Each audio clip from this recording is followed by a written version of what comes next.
I even see this sometimes with clients and even friends where they're like, oh, he did this one thing. I think I got the ick. And I'm like, really? That seems like a pretty minor thing, in my opinion. Like, not important. Like, if you're really factoring in like a long term sustainable relationship, that thing that you just got annoyed by is really stupid. Like, get over it. Like, I think that's a you problem, actually, you know? And so I think sometimes there are like those sorts of things where I'm like, yeah, I want the like super masculine, burly, whatever it is, like super masculine, like kind of guy, but I also want him to be so in touch with his feelings and tell me, right, like all that kind of stuff.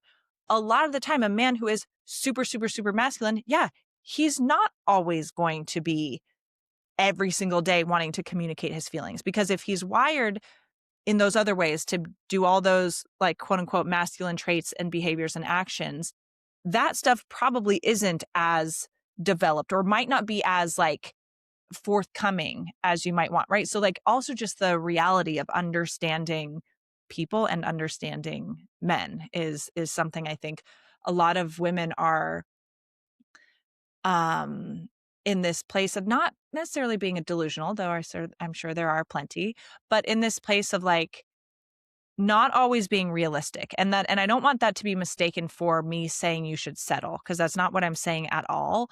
But I think what I would say is like, okay, this like having this sort of not high standards, but such rigid expectations and ideas of what you want, how is that working? Like, is that working well for you? Are you getting results from that? Because if Yeah. not, then maybe that approach isn't effective. And maybe you get to adjust a little bit with things that you want, right? Yeah. What is what's some other advice, or I don't know, advice is probably the wrong word because every person is very specific that you work with, but maybe some insights you would share with a woman who's trying to find a man or get more into her feminine energy on all those types of things. I mean, what are those conversations like? What do you think women need Yeah. to work on potentially more? And then we'll Mm. get to the man side as well. Yeah. So I think with women, it's a few things. If you're like, okay, I'm so clear on the kind of man that I want, he needs to be X, Y, all these amazing qualities, right? And this kind of goes back to the like being realistic side of things. But if you want a man like that, great, like that's your right, and I hope you get a man like that, right? But you need to then also put yourself in his shoes or keep in mind, okay, if that's the kind of man that I want to be with, what kind of woman does that man want to be with? And that doesn't mean you then change who you are, right? Or pretend you're something that you're not. No. But it means, okay, if I want a man who is really financially stable and all this kind of stuff, does that mean you have to bring the same amount of money? No, that doesn't. But does a man who's really financially stable and responsible with his money and has money and stuff like that, who maybe could give you the opportunity to not have to work, all of that, does he want to be with a woman who is not responsible with her money? No, he doesn't. So you may not, and this is just a very specific example. So you may not be making a ton of money, and that's okay. But if you're spending excessively, if you have a bunch of debt that you're not managing and you don't have a game plan to be like all those sorts of things, are you a match for a man like that? Right? Like, and again, this is just a really specific like example of it, but probably not. So either you need to do the work on your end to tighten things up for yourself. And again, that doesn't mean, but oh, now you need to make as much as him. No, it's not an apples to apples sort of thing that you have to do.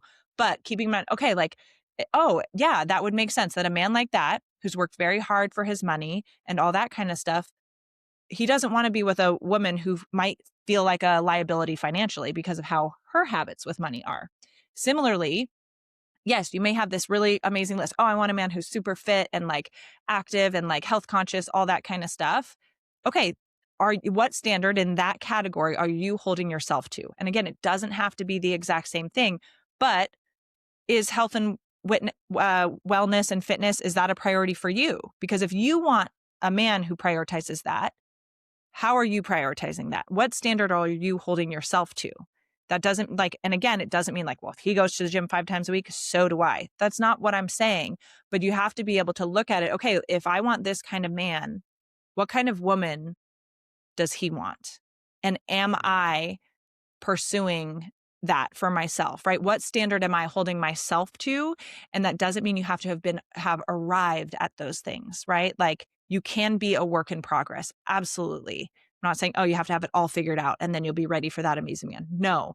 But are you taking action to improve yourself to be the best for yourself and the best version of you? Are you taking an active role in that for yourself?